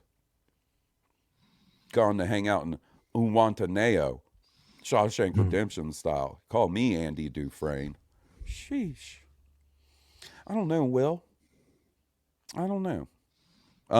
8 years from now, that's hard to think about. I mean, it was honestly hard to think about 8 years from when we started, and look at us here. Yeah, that's true. I wonder what the Hot Toys will look like in 8 years. Ooh, that's a good question. Well, listen, we got a bunch of movies coming up, a bunch of TV shows coming up. What's crazy to think about, in 8 years, right? The Rey movie will have been out, like, you know, the next movie that they announced. The Dave Filoni, like the Mando stuff will all be tied up with that movie. And, you know, fingers crossed the James Mangold movie has happened as well. Like, Star Wars is going to look very different. When you just think about the state of Star Wars when we started in 2015 versus now, right? How different it is. It's only going to continue to get more different. That's true. It's kind of exciting to think about. It's going to grow exponentially. Whichever movie kind of blows it out of the water, it could be a new direction for Star Wars altogether. Yeah, I think that's one of the main things they're hoping, right? As one of those hits real big, and they're like, "Oh, we can hitch a ride to this for the next decade or so." And it's green crazy light on to Star think Wars about. movies. You know what I mean? Like, being a Star Wars fan, when new Star Wars starts up, for us it was the prequels, right? Like, that's when new Star Wars started up. There was an end point. We knew 6 years after we got the Phantom Menace, if everything stayed on schedule, we were going to get episode 3, and that was it. You know what I mean? Like, and now there's no end in sight. That's nice. There's been some big bumps along the way, right? Lots of people come on board, and then it's like, see you later. Oh, can we talk about one more thing before I get to our, what I think may be our last email? Let's do it. So, you remember Damon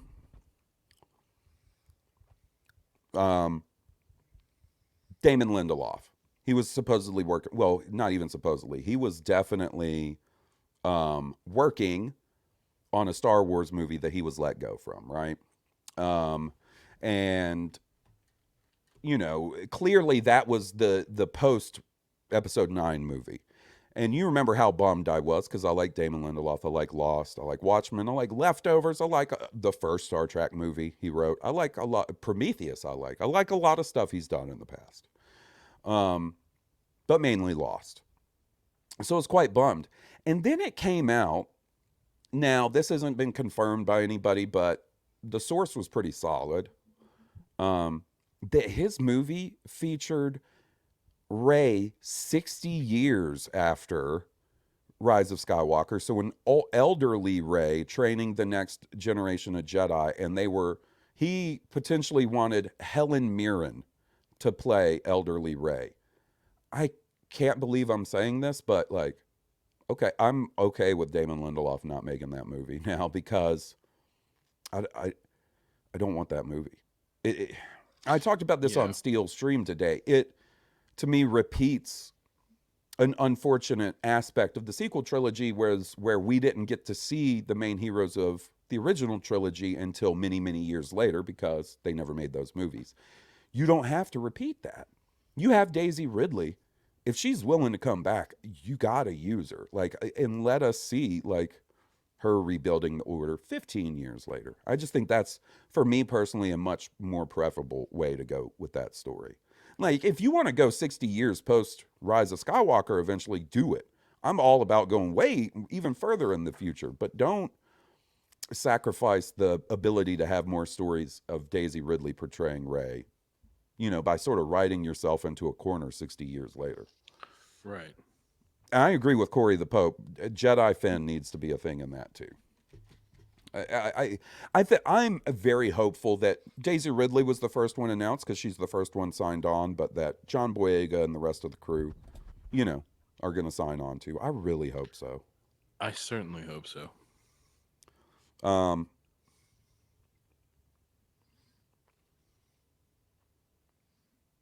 All right. So we got an email from Hannah. This might be our last email. I'll do one last check just to make sure. She says, 400, wowee, Halls and Will. I think I've been around since episode 150-ish. You two create a community I feel welcome in, while sometimes the Star Wars community can feel a bit icky. You both make me laugh every week, and I'm not the only one who can say that my life is noticeably better with Blue Harvest in it. Congrats on 400. Keep it clean. You know we keep it clean around here. Thank you very much, Hannah. That is very sweet. It's very nice. Thank you. Buddy, listen, I think we're going to have to end it here. You know, we've gone almost 2 hours. We talked about half of Visions. We covered a lot of voicemails and emails. Everybody was incredibly kind. There might be a small family incident going on with me not sharing that candy that Sean sent now. That's going to be a whole thing. I guarantee you. You I'm brought about it to get, upon yourself. Oh, you know what? Dude, he would be so angry if I forget this. Hold on. This is from Johnny. I forgot he texted me this. I'm glad I remembered. He said, yo, congratulations on 400, Halls and Will. I have a Jedi Survivor question from Johnny, his son Johnny. How the heck did you beat the Rancor? He made me rage quit the game, and now I'm playing GTA. Guys, no exaggeration, and with no need to explain, the day you two sat down to start a podcast changed my life and my family's life for the better. Love, Johnny, and your buddy Sabrina. P.S. Johnny was serious about the Rancor, but said he can wait. Listen, little Johnny, what you got to do is you got to go do some other stuff and level up and then come fight the Rancor. Another thing that helped me, use the Force to grab the bones that are on the floor of the Rancor's lair and Force push them into his mouth, and it'll jam his mouth up in like Return of the Jedi, and he can't bite you for a little bit, and you can hit him. That's your old pal Halls' strategy. That bone bit I got from our buddy Jeff. Mom, I know I didn't get Steel. He's out and about. He's out and about with his son, seeing Return of the Jedi. He's doing family life. Yeah, you know, you can't fault the man there. If you want to, if you want to see, what are you laughing about, Will? What's that laugh for? Oh man, Steele's a funny guy. So is Mama Burkhardt. If you want to see me hanging out with Will or Steele, go look up the YouTube stream Steele and I did earlier today, Mom. You can check that out. I'll send you a link. 4 big guys, and they bust on my eyes. All right, guys, we're going to wrap it up here. Thanks, everybody, for hanging out on the stream, despite a couple of technical difficulties here and there. Thanks for looking at that weird-ass Sasquatch for a little while. And more than anything, thanks for hanging out with us for the last 8 years. We really appreciate it. Thank you for being part of our community, and thank you for coming every week to listen to our show, and we hope you continue to do so in the future. We'll keep making it for you. Yeah, man. As long as people keep listening, we'll keep doing it. And Will, seriously, buddy, thank you. Thank you for all your time. Oh, dude. Thank you for being, one of my best friends in this world. The caliber of friendship that I do not deserve, but I'm so thankful to have. The dedication you show to showing up every week and talking about Star Wars with your goofy buddy doesn't go unnoticed. And, I know you're a busy guy. You got a lot of family stuff going on, and I appreciate it every week when you show up. And it is, it's my honor and my privilege to do this show with you. I get to do this. Like, this is the highlight of my week, in fact. So yeah, I got to say, buddy, like here as your counterpart. Yeah, of course. Of course. Thank you so much for everything. Kimberly Sterling says, thanks, guys. Congratulations again. My mom says, thank y'all. Love you both. Sean says, congratulations, you guys. Andy Bell says, take care, gents. Yeah, thank you all, guys. Peace and love. Peace and love. Turbo Peace and says. love. Peace and love. So, guys, thank you for everything. We can't thank y'all enough. There wouldn't be 400 episodes without all you. There certainly wouldn't be 400 episodes without Will. There wouldn't be 400 episodes without our amazing theme song from our buddies over at Stoned Cobra. You should check them out on iTunes, Spotify, or at stonedcobra.bandcamp.com. Check me and Steve Cobra of Stoned Cobra, doing our video game podcast every week. It's High Potion. It's a lot of fun. I'm very lucky. I have the 2 greatest dudes in the world to do podcasts with, and it's embarrassing how lucky I am. So, guys, thanks for everything. And next week, we'll cover the last 4 of Visions and take voicemails and emails, and as always. Until then, this has been Blue Harvest, and I'm Halls Burkhardt. And I'm Will Witten. May the Force be with you. May the Force be with all of you.